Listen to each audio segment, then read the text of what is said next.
Biz sizler менен кайрадан ата энелерге деген көрсөтүүбүздөн жолугушканыбызга абдан кубанычтабыз. Ата эне жаңы төрөлгөн ымыракаядай эле бардыгын билип, бардыгын үйрөнүшү керек. Ата эне деген өнөрдү сиздер өзүңүздүн ымыракайыңыз менен гана жетише аласыздар. Ишенип койгула, наристеңизди жөн гана сүйүп, жана аны жүрөгүңүз менен тыңшашыңыз керек. Ошондо сиздин ойлогон оюңуздардын бардыгы ишке ашат. А биздин көрсөтүүбүздөгү кеңештерибиз сиздерге жардам гана берет. Ал эми бүгүн биз бул жөнүндө сөз кылмакчыбыз. Сөздүн сыйкыры деген эмне жана балага түшүнүктүү болгон сөздөрдү кантип табуу керек? Эмчек эмизүү пайдалуу гана болбостон, ата-энелер үчүн кандайча ыңгайлуу жана үнөмдүү боло алат. Жана сиздин чүрпөңүз кайсы учурда медициналык тез жардамга муктаж? Сиздерди кызыктырган суроолордун баары ата-энелерге берүүсүндө. Биздин биринчи көрсөтүүлөрүбүздө наристе менен колдон келишинче көбүрөөк сүйлөшүү керек дегенбиз. Балким азыр наристеңиз сиз менен бирге тең ата сүйлөшө албагандыгын сезсеңиз, бир аз учурдан кийин ал сиздин айтканыңызды жөн гана укпастан, эмне айтарыңызды дагы толугу менен түшүнүп калат. Биз азыр көрсөтүүбүзгө бир аз сыр киргизели. Жана сиздер менен ушу сырдуу сөздөр жөнүндө сөз кылалы. Айшол ары турчу, мешайт этпей. Көрүп атпайсың, мен тамак жазып атам. Биз көп учурда мындай окуяларга күбө болуп, жада калса мындай кыйкырыктардын катышуучусу да болуп калган учурлар кездешет. Ата-энелерге наристенин табияты ушундай куралып, көп жолу кайталоо алар үчүн абдан керек экендигин билүү зарыл. Ал эми кыйкырык жана ачуулануу менен баланы коркутуп, ага зыян келтирип алышыңар гана мүмкүн. Сөздүн сыйкыры бөбөктай үчүн түшүнүктүү болгон, аны жакшы көрөрүн жана ал керек экендигин билдирип, ишенимин арттыра турган сөздөрдү табууда жатат. Мисалы, наристе чырылдап ыйлабаш үчүн андан дал ушул мүнөттө чырдаганды токтот деп талап кылбаш керек. Андан көрө минтип айтса туура болот. Келчү жаным, келчү. Колуңду арчып коеюнчу, алтыным мен, жаным мен, томпогум мен. Бул эркелеткен сөздөрдүн сыйкыры бөбөктайды аны жакшы көргөндөр бар экенин жана анын каалаганын орундатуучу же жүрүм турумуна жардам берчү адамдар бар экен деген ишенимин арттырат. И родителям, и педагогам нужно очень внимательно. Ата-энелер да, тарбиячылар да наристеге карата айтылган сөздөр кандай мааниде жана кантип айтылып жатканына көңүл бурушу керек. Кээ бир айтылган сөздөр балаңызга тескери таасирин тийгизиши мүмкүн. Мисалга алсак, сенин колуңан эч нерсе келбейт, сен эч нерсе жасай албайсың деген сөз албетте эч жакшы натыйжа бербейт. Андан көрө, азамат, сен баарын кыла аласың, сенин колуңан баары келет деген сөздөрдү угуу жагымдуу болот. У тебя все получится. Мен биздин адистин айтканын түшүнгөндөн кийин өз сүйлөгөнүмө көңүл бура баштадым. Наристелериме бир нерсе айтардан мурун бир нече ирет ойлонуп туруп анан айтчу болдум. Бирок биз кээде улуулар өз сөзүбүзгө маани бербестен наристелерибизди таарынтып алышыбыз мүмкүн. Ошондуктан урматтуу ата-энелерим, өзүңөрдөн эмес, башкалардын кемчиликтерин көрүп, оңдоп, түзүлүүнү сунуштаймын. Анда эмесе биз кийинки материалдарды даярдаганбыз.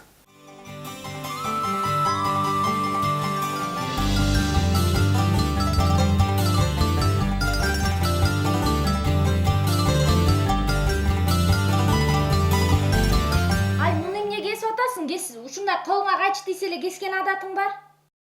Мындай сөздөрдү уккан бала өзүн күнөөлүү сезип, өзүнө өзү ишенбей калат. Андан көрө бул учурда мындай деп айткан дурус болот. Апе, Нагима, муну эмнеге кесип атасың? Курчакка көйнөк тиккен атасыңбы?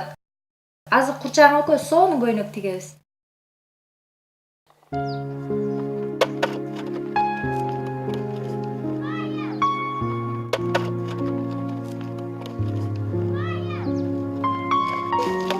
Ой, макол, чутарың баарын тарап салдың бе? Мындай сөздөр наристенин сараң болуусуна шарт түзүшү мүмкүн жана курбулары менен мамилеси татаалдашып, өзүмчүлдүккө үйрөнөт. Андан көрө мындай десе туура болот.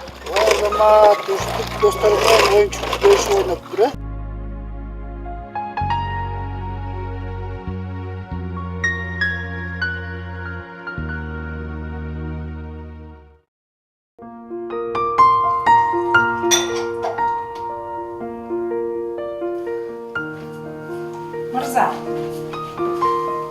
Арза, сен эмне менин китебиме дагы чийип салдың? Мен сага айтпадым беле менин оокаттарыма тийишпе деп. Бул сөздөр бала менен ата эненин мамилесин бузуп, бири-бирине ишенбестик жана ачуу мамилелерге өбөлгө түзүшү мүмкүн. Туура, мындай маалда ачууну басуу кыйын болот. Бирок бул абалдан мындай деп чыкканыбыз оң. Ой балам, сен сүрөт тартып койдуң менин китебиме. Ай азамат, кел анда чогуу тартабыз. Гүл тартып койдуңбу же гүл тартып койдуңбу?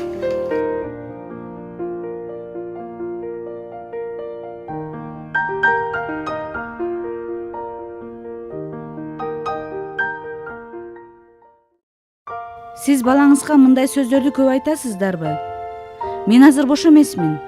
Карачы, эмне кылдың? Канча жолу айтам? Сен мени кыйнадың го? Бар ары, бурчка тур. Бул сөздөрдүн баары наристенин аң сезимине терең сиңет.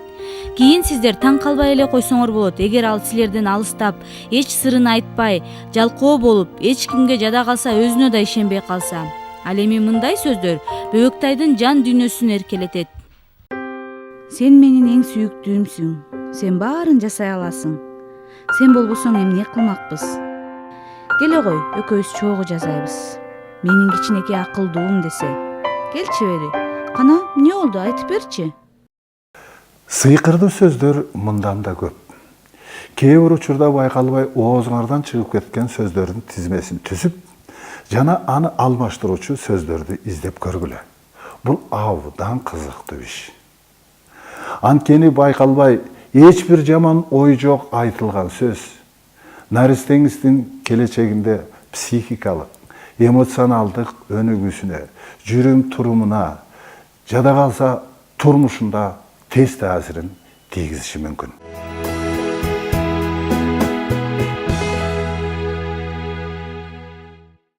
Биринчи 3 көрсөтүүбүздө биз эне сүтү жөнүндө сөз кылганбыз. Жана анын канчалык пайдалуу нерселери бар экенин баарын эсептеп чыкканбыз. Бардыгы эле эне сүтүн эмгизүү пайдалуу экенин билишет. Бирок ар бир эле ал канчалык ыңгайлуу жана үнөмдүү экенин ойлошпосо керек. Эмчек сүтү дайыма эмгенге даяр жана даярдоону талап кылбайт. Демек сиздин убактыңызды үнөмдөйт. Эне сүтү бекер берилет, демек бул сиздин акчаңызды үнөмдөйт. Эмчек сүтү эне бир нече күн эмизбей калса да ирибейт жана бузулбайт. Эмчек сүтү организмдин сууга болгон керектөөлөрүн ысык күндөрдө да толугу менен камсыз кылат. Сиңимдүүлүгү жагынан эне сүтүнө жакын делген ар кандай аны алмаштыруучу азыктар абдан кымбат келет. Мындай учурда ымыркай жылына 40 килограммга жакын сүт кошулмасын ичүүгө туура келет. Эмчектен чыгарып, мындай кошулмага өтөм деген баардык энелерге медициналык кызматкерлер алардын кымбат турарын сөзсүз эскертиши керек. Бул эненин сүтү жеңил сиңет башка тамактарга караганда. Эненин эмчек эмизүү бир эле деген баланын өрсүшүнө таасир этпестен эненин ден соолугуна дагы таасир этет. Ал эми 6 айга чейинки эмчек эмген баланын салмагы адаттагыдан аз болсо, анда мындай баланы көбүрөөк эмизүү зарыл. Жок дегенде эле суткасына 12 жолу. Ымыркай 15 мүнөттөн кем эмес убак эмиш керек. Ымыркайга балким эмчекти туура эмүүгө жардам берүү зарыл. Ымыркай ооруп жатышы мүмкүн, ошондуктан аны медициналык кызматкердин кароосунан өткөрүү зарыл. Суу жана башка суусундуктар эне сүтүн эмүүнү азайтып жатышы мүмкүн. Эне балага башка суюктук бербестен өзүнүн гана сүтү менен чектелиши керек. Бул тууралуу бир аз тагыраак айта кетсек. Эненин сүтүндө балага эң керектүү заттар бар. Белок, углевод, майлар, витаминдер, башка кошумча тамакта болбогон белок, таурин деген белок бар. Бул таурин болсо баланын нервный системасын өрчүткөнгө абдан көп таасир этет.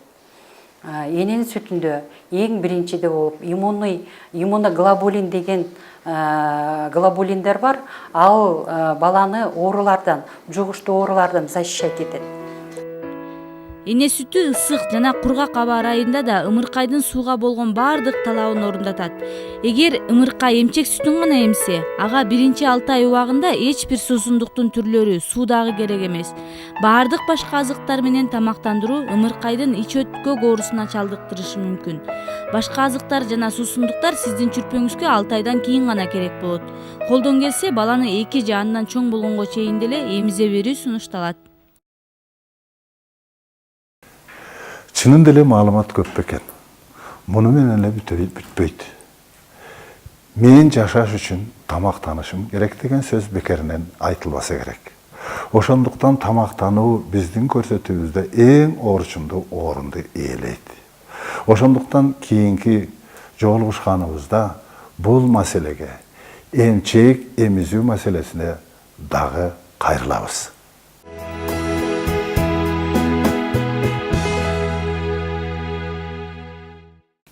Ар бир төрөлгөн ымыркай үйгө жалаң гана кубанычты алып келбестен, өзү менен бирге дагы көп түйшүктөрдү алып келет. Эгерде балаңыздын курсагы ачып, алды суу болуп калса, анда түшүнүктүү. Балаңыз ооруп калсачы? Эгерде бир аз чоңураак болсо, анда жеңилирээк. Наристеңиз төрөлгөнүнө бир аз эле убакыт болуп, анан ооруп калса, анда бул абдан чоң түйшүк.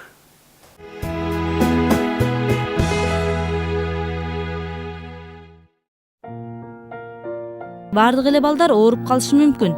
Бирок көп учурда ата-энелер өзү эле айыгып кетет деген ой менен баланын акыбалы оор экенин көргөзүп турган белгилерге маани бербестен, медицина кызматкерлерине кеч кайрылышат. Баланы тезинен дарыгерге көрсөтүп же ооруканага жеткирүүчү бир нече белгилер бар экенин билүү зарыл. Силердин жаңы төрөлгөн балаңар ооруп калса, силер медициналык кызматкерлерге барышыңар керек. Бул кандай оорулар болушу мүмкүн? Биринчиден, баланын дем алуусу өзгөрөт. Бала абдан бат дем алып калат, же баланын дем алуусу токтоп калышы мүмкүн. Экинчиден, бала карышып, жана эсин жоготуп коюшу мүмкүн. Дагы эмне болушу мүмкүн? Баланын денеси ысып, температурасын өлчөгөнүңөрдө 37,5ден көбөйүп, 38ге жетип, андан да көбөйүп кетиши мүмкүн, же температурасы абдан түшүп калышы мүмкүн. Жана эмне болушу мүмкүн? Баланын денеси саргайып, биринчи күндөн баштап, же 20-чы күнгө чейин саргайып тура бериши мүмкүн. Жана эң оор саргайганы бул алаканында жана тапанында саргайышы мүмкүн. Дагы баланын киндигинде кызарып, же ириң чыгып, же киндиги абдан өзгөрүп калганда, силер дагы медициналык кызматкерлерге барышыңар керек. Баланын ичи өтүп калса, бат-бат ичи өтүп бир күндө 5-6 жолу өтсө, же бала куса баштаса, ошондо дагы силер медициналык кызматкерлерге барышыңар керек. Баланын дагы бир негизги акыбалынын белгиси бул баланын эмчек эмүүсү.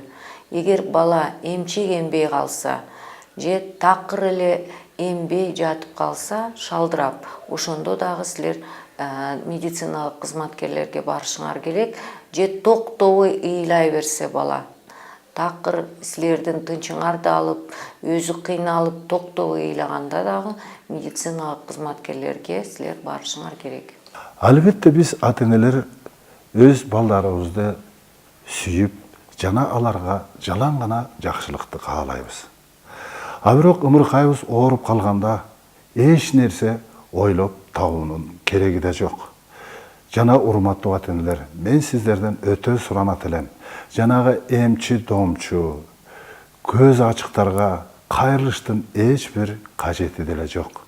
Андан көрү ушу доктурларга кайрылып, ошо доктурлардын айткандарын кылганыбыз жакшы. Анда эмес, урматтуу ата-энелер, келгиле балдарга тез жардам берүүчү оорулардын белгилерин эсептеп көрөлү. Баланын дем алуусу өзгөрөт. Тез-тезден кыйналып оор дем алат же дем алуусу такыр токтоп калат. Наристе эмчегенбей калат же өтө алсыз эмет. Наристе муздап калат. Дене температурасы 36,5 градус же андан төмөн болот. Же өтө ысып кетет. Дене температурасы 37,5 градус же андан жогору. Киндиги кызарып, жагымсыз жыт келет, ириңдейт. Карышып, наристе эс түшүн жоготуп коюшу мүмкүн. Төрөлгөн күнү эле денеси саргайып, 2 жумадан ашып кетиши мүмкүн. Бала кусуп, ичи өтүшү мүмкүн. Урматтуу аталар жана апалар, чоң ата, чоң энелер, тай ата, тай энелер, эгерде сиздер өз убагында медициналык кызматкерлерине кайрылсаңыздар, канча баланы өлүмдөн куткарып каласыздар. Ошондуктан, эгерде ар бир оору убактысында аныкталса, жана өз учурунда дарыланса, ошондо сиздердин ымыркайыңыздардын өмүрү узун болуп, ден соолугун сактап калууга мүмкүнчүлүк болот.